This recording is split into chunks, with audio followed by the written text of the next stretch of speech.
ಪ್ರಥಮ ಪ್ರಧಾನಿ ಕಾಂಗ್ರೆಸ್ನವರು, 75 ವರ್ಷ ಆಳ್ವಿಕೆ, ನಾವು ಸ್ವಾತಂತ್ರ್ಯ ಹೋರಾಟದಲ್ಲಿ ಭಾಗವಹಿಸಿದವರು, ನಾವು ದಲಿತೋದ್ಧಾರಕರು, ನಾವು ಗರಿಬಿಯನ್ನ ಹಠಾವೋ ಅನ್ನುವ ಚಳವಳಿ ಮಾಡಿದವರು, ಬಡತನವನ್ನು ನಿರ್ಮೂಲನೆ ಮಾಡಿದವರಲ್ಲ.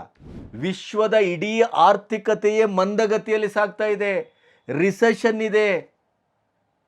ಅಮೆರಿಕ ಮತ್ತು ಇಂಗ್ಲೆಂಡ್ ಅಂತ ದೇಶಗಳು, ಜಪಾನ್ ಅಂತ ದೇಶಗಳೇ ತತ್ತರಿಸ್ತಾ ಇವೆ. ನೀವು 2004 ಕಂಪ್ಯಾರಿಸನ್ ಕೊಟ್ಕೊಂಡು ನಾವೇ ಗೆಲ್ತೇವೆ ಅನ್ನುವ ಕನಸು ಕಾಣ್ತಿರಲ್ಲ, ಇದು ಹೇಗೆ ಸಾಧ್ಯ? ಲಾಜಿಕಲಿ ಹೇಗೆ? ಅಂದರೆ 30 ವರ್ಷ ಸ್ವತಂತ್ರವಾಗಿ ಪೂರ್ಣ ಬಹುಮತದಿಂದ ಕಾಂಗ್ರೆಸ್ ಈ ದೇಶದಲ್ಲಿ ಅಧಿಕಾರಕ್ಕೆ ಬಂದಿಲ್ಲ, ಒಂದು ಸ್ಥಿರವಾದ ಆರ್ಥಿಕತೆಯತ್ತ ಮುನ್ನುಗ್ತಾ ಇದೆ ಅಂತ ಆದರೆ, ಈ 10 ವರ್ಷದಲ್ಲಿ ಮೋದಿ ಆಡಳಿತದಲ್ಲಿ ಆದಂಥ ಒಂದು ಗ್ರಾಸ್ ರೂಟ್ ಲೆವೆಲ್ಲಿನ ಆರ್ಥಿಕವಾದಂಥ ಒಂದು ಬೀಜ ಮಂತ್ರದ ಗಟ್ಟಿತನ, ಅದರ ಸಂಕೇತ ಇದು.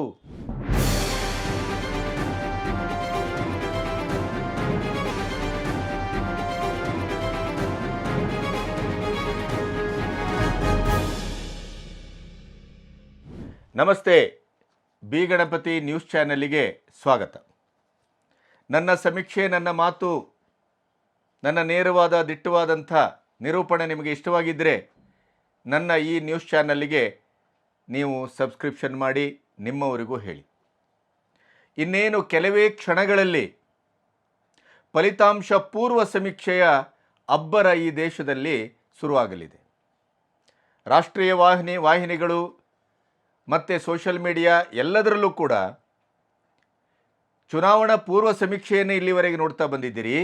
ಈಗ ಎಕ್ಸಿಟ್ ಪೋಲನ್ನು ನೋಡಲಿಕ್ಕೆ ನಮಗೆ ಇದು ಸಕಾಲ, ಫಲಿತಾಂಶ ಪೂರ್ವ. ಆದರೆ ತಮಾಷೆ ಅಂತಂದರೆ, ಇವತ್ತು ಇದೇ ಖರ್ಗೆಯವರು INDA ಕೂಟ ಚುನಾವಣಾ ಪೂರ್ವದಲ್ಲಿ ಮತ್ತು ಚುನಾವಣೆಯ ಹೊಸ್ತಿಲಿನಲ್ಲಿ ಒಂದು ಕಡೆ BJPಯ ರಣಧೀರ, ಇಡೀ ದೇಶದ ಅಭೂತಪೂರ್ವ ನಾಯಕ ಮೋದಿಯ ಎದುರು ಯಾರು ಪ್ರಧಾನಿಯ ಅಭ್ಯರ್ಥಿ ಇಂಡಿ ಕೂಟದ್ದು ಅಂತಂದಾಗ ಬೇರೆ ಬೇರೆ ಹೆಸರುಗಳೆಲ್ಲ ಬಂದು, ಆದರೆ ಕೊನೆಗೆ ಕೇಜ್ರಿವಾಲ್ ಮತ್ತು ದೀದಿ ಇಬ್ಬರು ಸೇರಿ ದಲಿತ ನಾಯಕನ ಟ್ರಂಪ್ ಕಾರ್ಡನ್ನು ಬಳಸಲಿಕ್ಕೆ ಖರ್ಗೆ ಅವರ ಹೆಸರನ್ನು ಬಳಸಿದರು. ಆದರೆ ಸ್ವತಃ ಕಾಂಗ್ರೆಸ್ಸೇ ಇದನ್ನು ಒಪ್ಕೊಂಡಿಲ್ಲ. ಆವಾಗ ಖರ್ಗೆ ಅವರು ಅದನ್ನು ಡಿಪ್ಲೊಮ್ಯಾಟಿಕ್ ಆಗಿ ತಿರುಗಿಸಿದರು. ಮೊದಲು ಗೆಲ್ಲೋಣ, ಆಮೇಲೆ ಪ್ರಧಾನಿ ಪಟ್ಟ. ಎಲೆಕ್ಷನ್ ಆಗಲಿ, ಫಲಿತಾಂಶ ಬರಲಿ, ಫಲಿತಾಂಶ ನಮ್ಮ ಪರವಾಗಿ ಬಂದಾಗ ಇಂಡಿ ಕೂಟದ ಮಹಾಸಭೆಯಲ್ಲಿ ಪ್ರಧಾನಿಯವರ ಆಯ್ಕೆ ಅಥವಾ ಅಭ್ಯರ್ಥಿ ಆಯ್ಕೆ ಆಗತ್ತೆ ಅಂತಂದರು. ಆದರೆ ಇವತ್ತು 7ನೇ ಸುತ್ತಿನ ಮಾತುಕತೆಯ ಆರಂಭಿಕ ಹಂತದಲ್ಲಿ ಒಂದು ದಿನ ಮೊದಲು ಇದೇ ಖರ್ಗೆಯವರು ತಮ್ಮ ಮಾತನ್ನು ಬದಲಾಯಿಸಿದ್ದಾರೆ. ಜೈರಾಮ್ ರಮೇಶ್ ಅಂತೂ ಒಂದು ಹೆಜ್ಜೆ ಮುಂದೋಗಿ, ಏನು ಜೂನ್ 4 ನಂತರ ಇಂಡಿ ಕೂಟ ಸೇರಲಿಕ್ಕೆ BJPಯ ಮಿತ್ರ ಪಕ್ಷಗಳಿಂದ, NDAಯಿಂದ ಎಲ್ಲ ಇನ್ನೂ ತಂಡೋಪತಂಡವಾಗಿ ಬಂದುಬಿಡ್ತಾರೆ ಅನ್ನುವಂಥ ಒಂದು ಶೇಖ್ ಮಾಮನ ಕನಸನ್ನು ಕಂಡಿದ್ದಾರೆ. ಆ ಪ್ರಶ್ನೆ ಬೇರೆ. ಆದರೆ ಖರ್ಗೆಯವರು ಏನು ಹೇಳಿದರು? ಇಂಡಿ ಕೂಟ ಒಮ್ಮೆ ಅಧಿಕಾರಕ್ಕೆ ಬರ್ತದೆ, ಗೆಲ್ತದೆ ಅಂತಾದರೆ ನನ್ನ ದೃಷ್ಟಿಯಲ್ಲಿ ಪ್ರಧಾನಿ ಅಭ್ಯರ್ಥಿ ರಾಹುಲ್ ಗಾಂಧಿ ಇದೀಗ ಚರ್ಚೆಯ ವಿಚಾರ.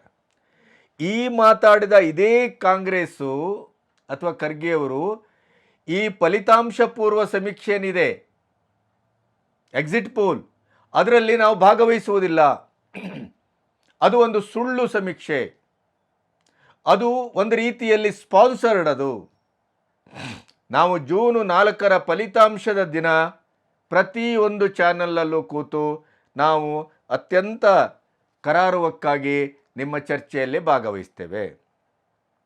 ಇಷ್ಟು ಹೇಳ್ತಾ ಹಾಗಾದರೆ ಈ ವಿಶ್ವಾಸಕ್ಕೆ ಕಾರಣ ಏನು? ಇಂಡಿ ಕೂಟ ಗೆಲ್ಲಲಿಕ್ಕೆ ಸಾಧ್ಯವೇ ಇಲ್ಲ ಅಂತ. ಯಾಕೆಂದರೆ 6ನೇ ಮತ್ತು 7ನೇ ಹಂತದ ಸಂಕ್ರಮಣದ ಸಂದರ್ಭದಲ್ಲಿ ಅದು ಜನಮನ್ ಪೋಲ್ ಇರ್ಬೋದು, ಸಟ್ಟಾ ಬಜಾರ್ ಇರ್ಬೋದು, ಪ್ರಶಾಂತ್ ಕಿಶೋರ್ ಇರ್ಬೋದು, ಪ್ರತಿಯೊಬ್ಬರು ಹೇಳ್ತಾ ಇರೋದೇನು? ಆರಂಭಿಕವಾಗಿ 370, 332 ಈ ರೀತಿ ಇದ್ದಂಥ BJPಯ ಸಂಖ್ಯೆ ಈಗ ಕಡಿಮೆ ಆಗಿದೆ. 290ರಿಂದ 305 ಅಥವಾ 300ರ ಅಂಚು. ಅಂತ ಹೇಳ್ತಾ ಇದ್ದಾರೆ. ಆದರೆ 55ರಿಂದ 60, 45ರಿಂದ 55 ಅಂತ ಇದ್ದ ಕಾಂಗ್ರೆಸ್ಸಿನ ಸಂಖ್ಯೆ ಈಗ 65ರಿಂದ 70, 75ಕ್ಕೆ ನಿಲ್ತಿದೆ. ಆದರೆ ಇದೇ ಖರ್ಗೆ ಅವರು ಹೇಳ್ತಾರೆ, ಇಲ್ಲ ನಾವು 6 ಹಂತದ ಮತದಾನದ ಸಂದರ್ಭದಲ್ಲಿ 100 ಸೀಟನ್ನು ಗೆಲ್ತೇವೆ. ಈಗ 7ನೇ ಹಂತದ ಮತದಾನದಲ್ಲಿ 28 ಸೀಟನ್ನು ಗೆಲ್ತೇವೆ. 128 ಸೀಟ್ ಕಾಂಗ್ರೆಸ್ ಗೆಲ್ತದೆ. ಆದ್ದರಿಂದ ನಾವು ಮುಂದಿನ ಈ 24ರ ಚುನಾವಣೆಯಲ್ಲಿ ಅಧಿಕಾರಕ್ಕೆ ಬರ್ತೇವೆ. ಅಧಿಕಾರಕ್ಕೆ ಬಂದರೆ ರಾಹುಲ್ ಗಾಂಧಿ ನಮ್ಮ ಪ್ರಧಾನಿ ಅಭ್ಯರ್ಥಿ. ಕ್ರೈಟೀರಿಯಾ ಏನು? ಅವರು ಇಡೀ ದೇಶದಲ್ಲಿ 2 ಬಾರಿ ಜೋಡೋ ಯಾತ್ರೆಯನ್ನು ಮಾಡಿದ್ದಾರೆ. ಜನರಿಗೆ ಪರಿಚಿತ, ಯುವಕರಿದ್ದಾರೆ. ಆದ್ದರಿಂದ ನಮ್ಮ ಪ್ರಧಾನಿ ಅಭ್ಯರ್ಥಿ ಅವರು. ಬುದ್ಧಿವಂತಿಕೆ ಬೇಡವಾ? ಆಡಳಿತಾತ್ಮಕ ವ್ಯವಸ್ಥೆಯಲ್ಲಿ ಜಾಣತನ ಬೇಡವಾ?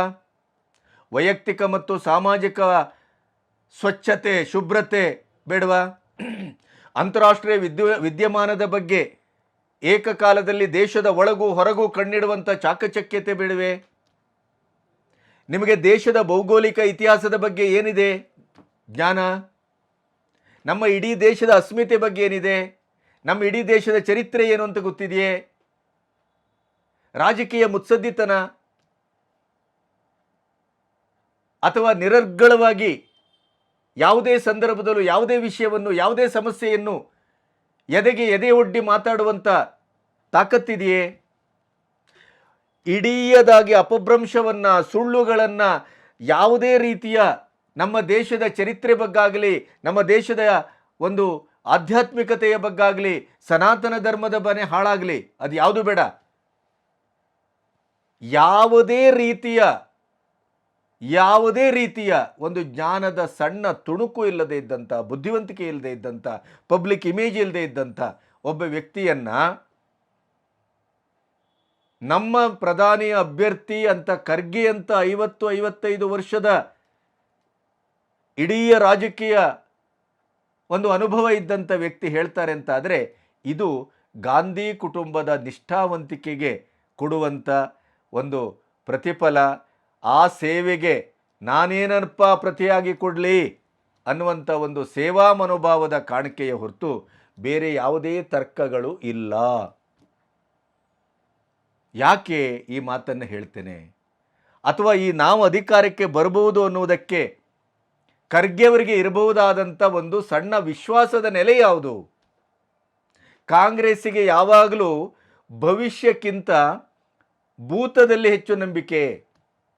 ಮಾತಾಡಿದರೆ ನಾವು 135ಕ್ಕೂ ಹೆಚ್ಚು ವರ್ಷದ ಇತಿಹಾಸ ಇದ್ದವರು, ಪ್ರಥಮ ಪ್ರಧಾನಿ ಕಾಂಗ್ರೆಸ್ನವರು, 75 ವರ್ಷ ಆಳ್ವಿಕೆ, ನಾವು ಸ್ವಾತಂತ್ರ್ಯ ಹೋರಾಟದಲ್ಲಿ ಭಾಗವಹಿಸಿದವರು, ನಾವು ದಲಿತೋದ್ಧಾರಕರು, ನಾವು ಗರೀಬಿಯನ್ನು ಹಠಾವೋ ಅನ್ನುವ ಚಳವಳಿ ಮಾಡಿದವರು, ಬಡತನವನ್ನು ನಿರ್ಮೂಲನೆ ಮಾಡಿದವರಲ್ಲ.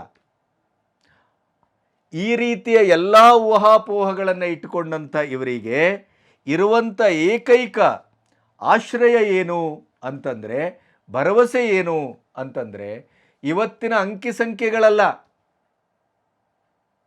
ಯಾವುದೇ ಕಾರಣಕ್ಕೂ ಇವರು 128 ಸೀಟು ಬಂದರೂ ಕೂಡ 272 ಸೀಟು ನಿಚ್ಚಳ ಬಹುಮತದ ಸೀಟು. ಅದು ಎಲ್ಲಿ ಸಾಧ್ಯ? ಹೇಗಾಗತ್ತೆ? 128ಕ್ಕೆ ಉಳಿದ ಸೀಟ್ ಎಲ್ಲಿಂದ ತರ್ತಾರೆ ಇವರು? ಇವರ ಇಂಡಿ ಕೂಟದ ಇವರ ಆಲೋಚನೆ ಏನು ಅಂತಂದರೆ, ಒಂದು, ಈ ಬಾರಿ ಯಾವುದೇ ರೀತಿಯ ಒಂದು ಅಲೆ ಇಲ್ಲ.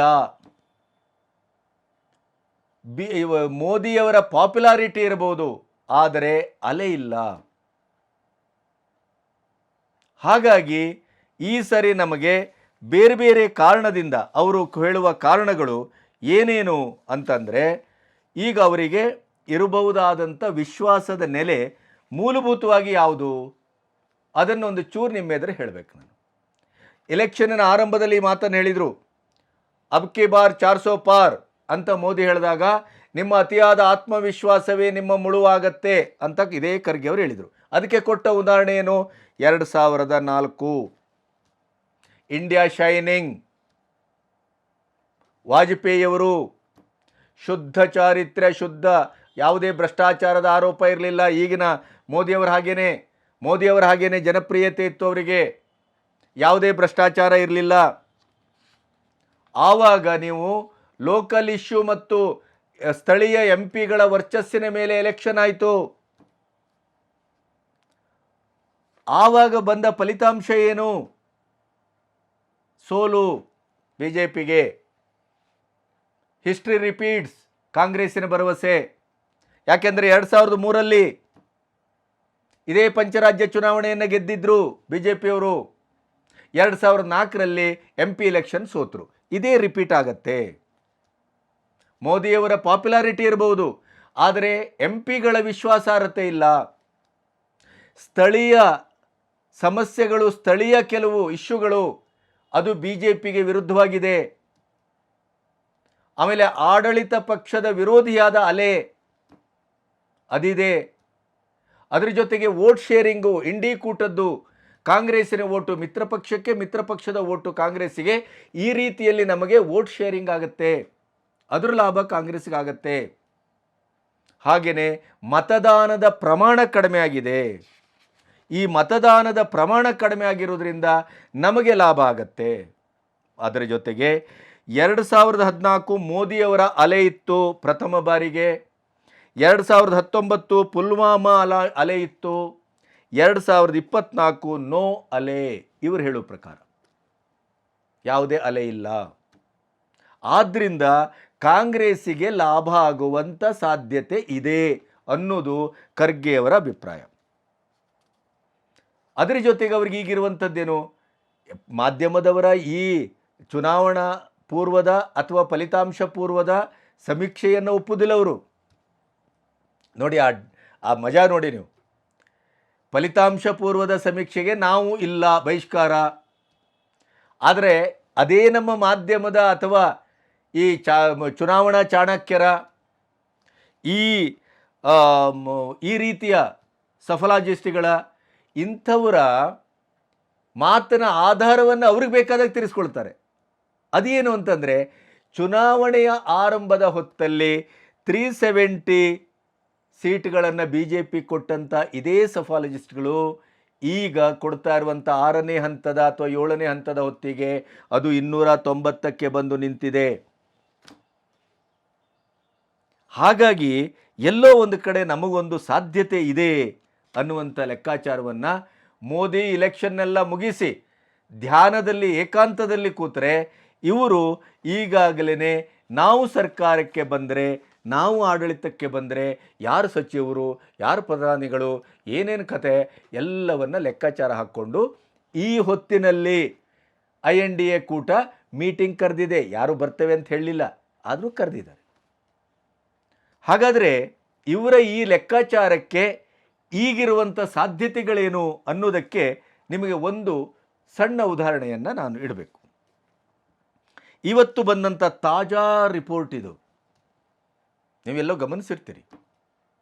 ಭಾರತದ ಆರ್ಥಿಕ ಅನಿಶ್ಚಿತತೆಯ ಮಧ್ಯೆ, ಅಂದರೆ ಭಾರತದಲ್ಲ, ಇಡೀ ವಿಶ್ವದ ಆರ್ಥಿಕ ಅನಿಶ್ಚಿತತೆಯ ಮಧ್ಯೆಯೂ, ಯುದ್ಧ ಮತ್ತು ಕರೋನಾ ಇದರ ಮಧ್ಯೆಯೂ ಭಾರತ 8.2% GDPಯನ್ನು ದಾಖಲಿಸಿದೆ.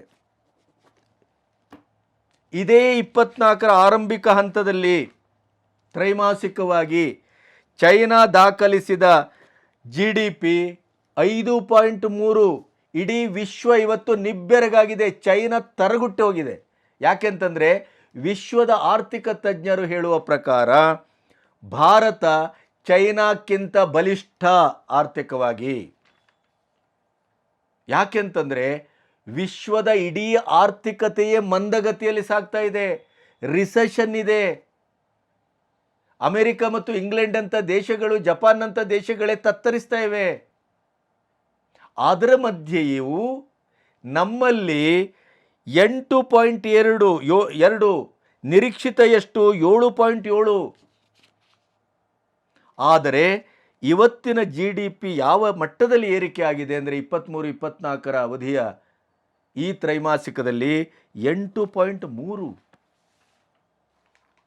ಅಂದರೆ ಒಬ್ಬ ಪ್ರಧಾನಿಯಾಗಿ ತನ್ನ ನೇತೃತ್ವದಲ್ಲಿ ಭಾರತವನ್ನು ಆಂತರಿಕವಾಗಿ ನೀವು ರೋಡು ವಿಮಾನದ ದೃಷ್ಟಿಯಲ್ಲಿ ಇದರಲ್ಲಿ ನೀವು ಈ ಸರಿ ನೋಡ್ತೀರಿ, ಆದರೆ ಇಡೀದಾದಂಥ ಚಹರೆ ಯಾವ ರೀತಿ ಭಾರತ ಬದಲಾಗಿದೆ ಅಂತ ನೀವು ಸೋಷಿಯಲ್ ಮೀಡಿಯಾದಲ್ಲಿ ನೋಡಿದ್ರೆ ಮೊದಲು ಅದರ ರೋಡ್ಗಳ ಇದನ್ನೆಲ್ಲ ತೋರಿಸ್ತಾರೆ. ಇದು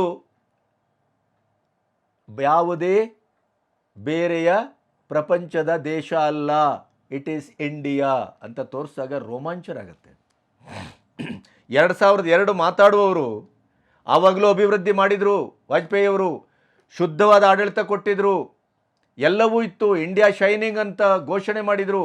ಆದರೆ ಆವಾಗಿನ ಕಾಲದ ಮಿತಿಗೂ ಆಗನ ಮತದಾರರಿಗೂ ಈಗಿಗೂ ಬಹಳ ವ್ಯತ್ಯಾಸ ಇದೆ. 2004 ಅಂದರೆ 20 ವರ್ಷಗಳ ಹಿಂದೆ, 20 ವರ್ಷ ಬಿಡಿ 2 ಗಂಟೆಗೆ ಇವತ್ತು ವಿಶ್ವ ಬದಲಾಗ್ತಾ ಇದೆ. ಇವತ್ತಿನ ಸೋಷಿಯಲ್ ಮೀಡಿಯಾದ ಅಬ್ಬರ ಏನು, ಇವತ್ತಿನ ಯುವ ಸಮುದಾಯದ 65% ಮತ ಚಲಾಯಿಸುವವರ ಮನೋಸ್ಥಿತಿ ಏನು, ಇವತ್ತಿನ ಭಾರತದ ಒಟ್ಟು ವರ್ಚಸ್ಸು ವಿಶ್ವದಲ್ಲಿ ಯಾವ ಮಟ್ಟದಲ್ಲಿದೆ. ಇವತ್ತು ರಷ್ಯಾವೇ ನಮ್ಮ ಸಮುದ್ರ ಮಧ್ಯೆ ನಮಗೆ ಇಡೀದಾಗಿ ನಮ್ಮ ಸೈನ್ಯಕ್ಕೆ ಪೂರಕವಾಗಿ ಒಂದು ನೆಲೆಯನ್ನು ಸ್ಥಾಪಿಸಲಿಕ್ಕೆ ಅವಕಾಶವನ್ನು ಮಾಡಿಕೊಟ್ಟಿದೆ. ಜಂಟಿಯಾಗಿ ಇವತ್ತು ಇಡೀ ಅಮೆರಿಕ ಮತ್ತು ಚೈನಾ ತರಗುಟ್ಟು ಹೋಗ್ತಾ ಇದೆ. ಯಾವ್ಯಾವ ರೀತಿಯಲ್ಲಿ ಗಡಿ ಭದ್ರತೆ, ವಿಶ್ವದ ದೃಷ್ಟಿಯಲ್ಲಿ ನಮ್ಮ ಮಾನ್ಯತೆ, ಆಂತರಿಕವಾದಂಥ ಅಭಿವೃದ್ಧಿ, ಆರ್ಥಿಕವಾದಂಥ ಭದ್ರತೆ, ಆರ್ಥಿಕವಾದಂಥ ಬೆಳವಣಿಗೆ, 8.2 GDP, ಚೈನಾವನ್ನು ಕಾಲಕಸ ಹಾಗೆ ಮಾಡುವ ರೀತಿಯಲ್ಲಿ ನಾವು ಬೆಳೆದು ನಿಂತಿದ್ದೇವಲ್ಲ, ಇದು ಒಂದು ಟ್ರೇಲರ್ ಮಾತ್ರ ಅಂತ ಇವತ್ತು ಮೋದಿಯವರು ಮತ್ತು ನಮ್ಮ ಫಿನಾನ್ಸ್ ಮಿನಿಸ್ಟ್ರು ಅದಕ್ಕೆ ಇದನ್ನು ಪ್ರತಿಕ್ರಿಯೆಯನ್ನು ಮಾಡಿದ್ದಾರೆ. ಇಂಥ ಸ್ಥಿತಿಯಲ್ಲಿ ನೀವು 2004 ಕಂಪ್ಯಾರಿಸನ್ ಕೊಟ್ಕೊಂಡು ನಾವೇ ಗೆಲ್ತೇವೆ ಅನ್ನುವ ಕನಸು ಕಾಣ್ತಿರಲ್ಲ, ಇದು ಹೇಗೆ ಸಾಧ್ಯ, ಲಾಜಿಕಲಿ ಹೇಗೆ? ಮತ್ತು ರಾಹುಲ್ ಗಾಂಧಿಯನ್ನು ಮೋದಿಯವರಿಗೆ ಪರ್ಯಾಯವಾಗಿ ನಿಲ್ಲಿಸುವ ಸಾಹಸವನ್ನು ಮಾಡ್ತಾ ಇದ್ದೀರಲ್ಲ, ಇದನ್ನು ನಾವು ಅಳಬೇಕೋ ನಗಬೇಕೋ ಏನನ್ನಬೇಕು? How it is possible? ಹೇಗೆ ಸಾಧ್ಯ ಇದು? ಇದನ್ನು ಪ್ರತಿಯೊಬ್ಬರು ಇವತ್ತು ಮಾತಾಡ್ತಾ ಇದ್ದಾರೆ. ಇವತ್ತಿನ ಹೊತ್ತಿನಲ್ಲಿ ಬಹಳ ದೊಡ್ಡ ಚರ್ಚೆಯ ವಿಚಾರ ಅಂತಂದರೆ, ಈ ರೀತಿಯ ಬೆಳವಣಿಗೆ ಭಾರತದ್ದು ಆಗ್ತಾ ಇರುವ ಹೊತ್ತಿನಲ್ಲಿ ಕನಸು ಕಾಣುವುದಕ್ಕೂ ಒಂದು ಇತಿಮಿತಿ ಬೇಡವೇ? ಹಗಲುಗನಸಿಗೂ ಒಂದು ಇತಿಮಿತಿ ಬೇಡವೇ? ಯಾವ ಲಾಜಿಕ್ಕನ್ನು ಇಡ್ತೀರಿ? ಹಾಗಾದರೆ ಈಗ ಕೊನೆಯ ಹಂತದಲ್ಲಿ ಏನು ಹೇಳ್ತಾ ಇದೆ ಜನಮನ್ ಪೋಲ್? ಕೇವಲ ಇದು ನಾನು ಮಾತಾಡ್ತಾ ಇರುವ 3 ಗಂಟೆ ಮೊದಲು ಅಥವಾ 2.5-3 ತಾಸಿನ ಮೊದಲು ಬಂದಂಥ ಒಂದು ಸಮೀಕ್ಷೆಯ ಫಲಿತಾಂಶ ಇದು. 543 ಸೀಟಲ್ಲಿ BJP 290ರಿಂದ 293 ಅಥವಾ 300 ಅಂತ ಹೇಳ್ತಾ ಇದೆ. ಕಾಂಗ್ರೆಸ್ 65ರಿಂದ 67, ನಾನು ಆಗಲೇ ಹೇಳಿದೆ. ಇನ್ನು YSRCP 12ರಿಂದ 14, TMC 23-25, ಅಂದರೆ ಬಂಗಾಳದಲ್ಲಿ BJP ನಂಬರ್ 1 ಆಗ್ತದೆ ಅಂತೇನು ಸಮೀಕ್ಷೆ ಬರ್ತಾ ಇದೆ. ಇವರು ಹೇಳ್ತಾರೆ ಇಲ್ಲ, TMCಯೇ ನಂಬರ್ 1 ಆಗ್ತದೆ. ಆಪ್ 10ರಿಂದ 12, BJD 8ರಿಂದ 10, TDP 9ರಿಂದ 11. ಇನ್ನು ಸಟ್ಟಾ ಬಜಾರ್ ಏನು ಹೇಳ್ತಾ ಇದೆ? BJP ಮತ್ತೆ ಅಧಿಕಾರಕ್ಕೆ ಬರುವುದರಲ್ಲಿ ಯಾವುದೇ ಸಂಶಯ ಬೇಡ. ಇದಂದರೆ ಕೊನೆಯ ಸಮೀಕ್ಷೆ. 400 ಇಂಪಾಸಿಬಲ್, 295ರಿಂದ 300. ಕಾಂಗ್ರೆಸ್ಸು 55ರಿಂದ 65, ಇದನ್ನೇ ಹೇಳ್ತಾ ಇರೋದು. ಹಾಗಾಗಿ ನೀವು ಯಾವುದೇ ಇದರಲ್ಲೂ ಈಗ ಆರಂಭದಲ್ಲಿ 315ರಿಂದ 325 ಅಂತ ಹೇಳಿತ್ತು. ಇನ್ನು 3 ಫೇಸ್ ಆದ ನಂತರ 272ರಿಂದ 280 BJP, 70ರಿಂದ 80 ಕಾಂಗ್ರೆಸ್ ಅಂತಿತ್ತು. 6ನೇ ಫೇಸ್ ಆಗಿ 7ನೇ ಫೇಸಿಗೆ ಹೋದಂಥ ಇವತ್ತಿನ ದಿನ 295ರಿಂದ 305, 55ರಿಂದ 65 ಇದನ್ನು ಹೇಳ್ತಾ ಇದೆ. ಆಮೇಲೆ ಇನ್ನೊಂದು ಇತಿಹಾಸವನ್ನು ಹೆಚ್ಚು ಕಚ್ಚಿ ವರ್ತಮಾನದಲ್ಲಿ ಅಧಿಕಾರಕ್ಕೆ ಬರುವ ಕನಸು ಕಾಣ್ತಾ ಇರುವಂಥ ಕಾಂಗ್ರೆಸ್ಸಿಗೆ ಪ್ರಾಯಶಃ ಒಂದು ಮರ್ತೋಗಿದೆ. ಕಾಂಗ್ರೆಸ್ಸು ತನ್ನ ಇಡೀದಾದಂಥ ಹಿಡಿತವನ್ನು ಐತಿಹಾಸಿಕವಾಗಿ ಹೇಗೆ ಕಳ್ಕೊಳ್ತಾ ಬಂತು? ಇದೇ ದುರಹಂಕಾರ, ನಮ್ಮ ಮುಂದೆ ಯಾರೂ ಇಲ್ಲ ಅನ್ನುವಂಥ ಒಂದು ಆ ದಾಷ್ಟ್ಯ. ಅದಕ್ಕೆ ಉದಾಹರಣೆ 70ರ ದಶಕದಲ್ಲಿ ಇಂದಿರಾ ಗಾಂಧಿಯವರು ಇದ್ದಂಥ ಸಂದರ್ಭ ಹೇಗಿತ್ತು ಅಂದರೆ, ಇದೇ ಇವತ್ತಿನ ನಮ್ಮ ಮೋದಿ ಇದ್ದ ಹಾಗೆ. ಇಂದಿರಾ ಗಾಂಧಿ ಅವರ ಫೇಸಿನ ವ್ಯಾಲ್ಯೂವೇ ಮೇಲೇ ಇಡೀ ಕಾಂಗ್ರೆಸ್ಸು. ಯಾವುದೇ ಕಾರಣಕ್ಕೂ ಬೇರೆ ರೀತಿಯ ಒಂದು ಆಸ್ಪದವೇ ಇರಲಿಲ್ಲ. ಕರೆಂಟ್ ಪೋಲಿಗೆ ಕೂಡ ನೀವು ಕಾಂಗ್ರೆಸ್ಸಿನ ಚಿಹ್ನೆ ಹಾಕಿದರೆ ಅದು ಆರಿಸಿ ಬರುತ್ತೆ ಅನ್ನುವಂಥ ಕಾಲ ಇತ್ತು. ಇವತ್ತು ಮೋದಿಯವರ ಸಂದರ್ಭವು ಹಾಗೆ ನಿಂತಿದೆ. 1994ರಲ್ಲಿ 400 ಸೀಟ್ ಬಂತು ಕಾಂಗ್ರೆಸ್ಸು. ಇಡೀ ದೇಶದಲ್ಲಿ ಬಂದದ್ದು BJP 2 ಸೀಟು. 30 ವರ್ಷದ ಬೆಳವಣಿಗೆ ಗಮನಿಸಿ ನೀವು. 99ರಲ್ಲಿ ನರಸಿಂಹರಾವ್ ಅಧಿಕಾರಕ್ಕೆ ಬಂದರೂ ಅದು ಪೂರ್ಣ ಮತ ಇರಲಿಲ್ಲ. ಅದರ ನಂತರ UPA ಗೌರ್ಮೆಂಟು, ಕೊಯ್ಲೇಷನ್ನು, ಅಂದರೆ 30 ವರ್ಷ ಸ್ವತಂತ್ರವಾಗಿ ಪೂರ್ಣ ಬಹುಮತದಿಂದ ಕಾಂಗ್ರೆಸ್ ಈ ದೇಶದಲ್ಲಿ ಅಧಿಕಾರಕ್ಕೆ ಬಂದಿಲ್ಲ. ಮಾಡಿದ್ದುಣ್ಣೋ ಮಾರಾಯ. ಸಂವಿಧಾನದ ಹೆಸರು ಹೇಳ್ತೀರಿ, ಸಂವಿಧಾನದ ಬಚಾವು ಅಂತೀರಿ, ಸಂವಿಧಾನವನ್ನು ರಕ್ಷಣೆ ಅಂತೀರಿ. ಸಂವಿಧಾನಕ್ಕೆ ಧಕ್ಕ ಕೊಟ್ಟದ್ದೇ ಕಾಂಗ್ರೆಸ್ಸು. ಎಮರ್ಜೆನ್ಸಿ ಏರಿದ ಕಾಂಗ್ರೆಸ್ಸು. ನಮ್ಮನ್ನು ಬಿಟ್ಟರೆ ಯಾರೂ ಇಲ್ಲ, ನಾವು ಏನು ಬೇಕಾದ್ರೂ ಮಾಡ್ಬೋದು ಅನ್ನುವಂಥ ಆ ಮನೋಭಾವವೇ ಈ ಕಾಂಗ್ರೆಸ್ಸಿನ ಇಡೀ ಕುಸಿತಕ್ಕೆ ಕಾರಣ ಅಂತ ಪ್ರಶಾಂತ್ ಕಿಶೋರ್ ಇದನ್ನೇ ಹೇಳ್ತಾರೆ. ಹಾಗಾದರೆ ಈಗ ಇರುವಂಥ ಪರಿಸ್ಥಿತಿಯಲ್ಲಿ ಮೋದಿಯವರು ಇಂದಿರಾ ಗಾಂಧಿಗೆ ಹೋಲಿಸುವಂಥ ಪರಿಸ್ಥಿತಿ ಇದೆಯಲ್ಲ, ಹಾಗಾದರೆ ಮೋದಿಯವರು ಇದೇ ಹಾದಿಯಲ್ಲಿ ಸಾಗ್ತಾ ಇದ್ದಾರೆಯೇ ಅಂತ ಪ್ರಶ್ನೆ ಬಂದರೆ ಅಲ್ಲ. 30 ವರ್ಷದಲ್ಲಿ 2 ಸಂಖ್ಯೆಯಿಂದ 303 ಸಂಖ್ಯೆಯವರೆಗೆ ಸ್ವತಂತ್ರ ಬಹುಮತದಿಂದ ಈ ದೇಶವನ್ನು ಆಳುವ ಮಟ್ಟಕ್ಕೆ BJP ಬೆಳೆದದ್ದಿದ್ದರೆ ಕೇವಲ ಧರ್ಮ ರಾಜಕೀಯ ಅಲ್ಲ, ಈ ದೇಶದ ಅಭಿವೃದ್ಧಿಯ ಕಂಕಣಬದ್ಧತೆ ಅದು. ಈ ದೇಶದ ಸಂಸ್ಕೃತಿಯನ್ನು, ಅಸ್ಮಿತೆಯನ್ನು ಪ್ರೀತಿಸಿದ ಒಂದು ನಿಜವಾದಂಥ ಆತ್ಮಸ್ಥೈರ್ಯ ಮತ್ತು ಆತ್ಮನಿವೇದನೆ. ಈ ದೇಶವನ್ನು ಅತ್ಯಂತ ಅಪ್ಯಾಯವಾಗಿ ಪ್ರೀತಿಸುವವರು ಯಾರು ಇದ್ದರೆ ಅದು ನಾವು ಅನ್ನುವಂಥ ನಿಚ್ಚಳವಾದಂಥ ಒಂದು ಸತ್ಯವನ್ನು ಜನರಿಗೆ ಮನವರಿಕೆ ಮಾಡಿಕೊಟ್ಟದ್ದು. ಆದರೆ 2014 2019ಕ್ಕೆ ಹೋಲಿಸಿದರೆ ಮೋದಿಯವರು ಒಂದು ರೀತಿಯಲ್ಲಿ ಏಕಾಂಗಿಯಾಗಿದ್ದಾರೆ. ಅವರ ಬಲಾಢ್ಯತೆ, ಅವರ ಪ್ರತಿಷ್ಠೆ, ಅವರ ಒಂದು ಇಡೀ ದೇಶದ ಕಟ್ಟುವ ಅಭಿವೃದ್ಧಿಶೀಲ ರಾಜಕೀಯವೇ ಇವತ್ತು ಮಂತ್ರ ಆಗಿದೆ. ಅವರ ಇಡೀ ಕೆಳಗಡೆ ಪಕ್ಷದಲ್ಲಿ ಹಾಗೆ ನೋಡಿದರೆ ಲೋಕಲ್ ಸ್ಥಳೀಯ ಯಾವುದೇ ಧುರೀಣರು ಕೂಡ ತಮ್ಮ ಸ್ವಕಾಲ ಮೇಲೆ, ಸ್ವಪ್ರತಿಷ್ಠೆಯ ಮೇಲೆ ಯಾರೂ ಗೆಲ್ಲುವ ಹಂತದಲ್ಲಿಲ್ಲ. ಮತ್ತು ಅಲ್ಲಿ ಇಂದಿರಾ ಗಾಂಧಿ ನಂತರ ಲೀಡರ್ಶಿಪ್ನ ಕೊರತೆ ಬಂತು. ನರಸಿಂಹರಾವ್ ವರೆಗೆ ಅಲ್ಲಿನ ನಂತರ, ಅಲ್ಲಿವರೆಗೆ ಅದು ಮ್ಯಾನೇಜಬಲ್ಲು, ಅದರ ನಂತರ ಆಗಲಿಲ್ಲ. ಸೋನಿಯಾ ಗಾಂಧಿ ಕಾಲದಲ್ಲಿ ಮತ್ತೆ ಅಧಿಕಾರಕ್ಕೆ ಬಂದರೂ ಕೂಡ ಅದು ಪೂರ್ಣ ಮತದ ಅಧಿಕಾರ ಆಗಿರಲಿಲ್ಲ. ಆದರೆ ಮೋದಿಯವರಿಗಿರುವಂಥ ಅಡ್ವಾಂಟೇಜ್ ಏನು ಅಂದರೆ, ಮೋದಿಯವರ ನಂತರ ಕೂಡ ಇಲ್ಲಿ ಸೆಕೆಂಡ್ ಲೈನ್ ಇದೆ. ಯೋಗಿ ಆದಿತ್ಯನಾಥ್, ಅಣ್ಣಾಮಲೈ, ಈ ಥರದವರು ಒಂದಿಷ್ಟು ಜನರನ್ನು ನೀವು ಉದಾಹರಣೆಗಾಗಿ ಇಟ್ಕೋಬಹುದು. ಆಮೇಲೆ ಮೋದಿಯವರ ತಲೆಮಾರಿನ ನಂತರ ಒಂದು ಹೊಸ ತಲೆಮಾರು ರೆಡಿ ಆಗ್ತಾ ಇದೆ, ಸಿದ್ಧಗೊಳ್ತಾ ಇದೆ. ಅದು ಸ್ವಲ್ಪ ಭಾರತದ ಇಡೀ ಅಭಿವೃದ್ಧಿಶೀಲ ಒಂದು ಚಟುವಟಿಕೆ, ಆಡಳಿತದ ಬಗ್ಗೆ ನಂಬಿಕೆ ಇದ್ದಂಥ ಮತ್ತು ಒಂದು ಶುದ್ಧದ ಆಡಳಿತವನ್ನು ಕೊಡಬೇಕು ಅಂತ ಕನಸು ಕಟ್ಟಿದಂಥ ಅಂದರೆ ಯುವ ಪಡೆ ಅದು. ಹಾಗಾಗಿ ಇಂದಿರಾ ಗಾಂಧಿಯವರ 70ರ ದಶಕದ ಆ ಏಕಮೇವಾದ್ವಿತೀಯ ಆಡಳಿತದ ನಂತರ ಕಾಂಗ್ರೆಸ್ ಅವಸಾನ ಕಂಡ ರೀತಿಯಲ್ಲೇ BJP ಅವಸಾನ ಕಾಣ್ತದೆ ಅಂತ ಹೇಳಲಿಕ್ಕಾಗೋದಿಲ್ಲ. ಆದರೆ BJPಯ ಆಂತರಿಕ ಶುದ್ಧತೆ ಇದೇ ರೀತಿಯಲ್ಲಿ ಕಲುಷಿತಗೊಳ್ತಾ ಹೋದರೆ ಬಹುಶಃ ಅದು ಇಂದಿರಾ ಗಾಂಧಿಯವರ ಆ ಕಾಲಕ್ಕೆ ಆದಂಥ ಪರ್ಯಾಯ ಮತ್ತು ಪರಿಣಾಮ BJPಗೂ ಆಗ್ಬೋದು. ಆದರೆ ಇವತ್ತು ಆ ಸ್ಥಿತಿಯಲ್ಲಿಲ್ಲ. ಇವತ್ತು ಯಾವುದೇ ರೀತಿಯಲ್ಲೂ ಪರಿಸರ ಮತ್ತು ಇಡೀ ವಾತಾವರಣ, ಭಾರತದ ಇವತ್ತಿನ ಸ್ಥಿತಿ, ಬೆಲೆ ಏರಿಕೆ, ಅದು ಇದು ಏನೇ ಇವರು ಬೊಗಳೆ ಬಿಡಲಿ, ಆದರೆ ಇಡೀ ಭಾರತ ಒಂದು ಸ್ವತಂತ್ರ ಭಾರತವಾಗಿ 2047ರಲ್ಲಿ ಅಭಿವೃದ್ಧಿ ಹೊಂದಿದ ದೇಶವಾಗಬೇಕು ಅಂತೇನುವ ಕನಸು ಕಾಣ್ತಾ ಇದ್ದಾರಲ್ಲ, ಅದರ ಸಾಧ್ಯತೆ ಖಂಡಿತವಾಗಿಯೂ ಇದೆ. ಅದರಲ್ಲಿ ಏನೂ ಮಾತೇ ಇಲ್ಲ. ಈಗ 8.2 ಏನು ಇವತ್ತು GDP ನೆಗೆದು ಏರಿದೆ, ಇಡೀ ವಿಶ್ವವೇ ನಿಬ್ಬೆರಗುಗೊಳ್ಳುವ ರೀತಿಯಲ್ಲಿ. ಅದರ ಪರಿಣಾಮ ಏನಾಗತ್ತೆ ಅಂತಂದರೆ, ಹಾಲಿ ಇರಬಹುದಾದ $3.5 ಲಕ್ಷ ಕೋಟಿ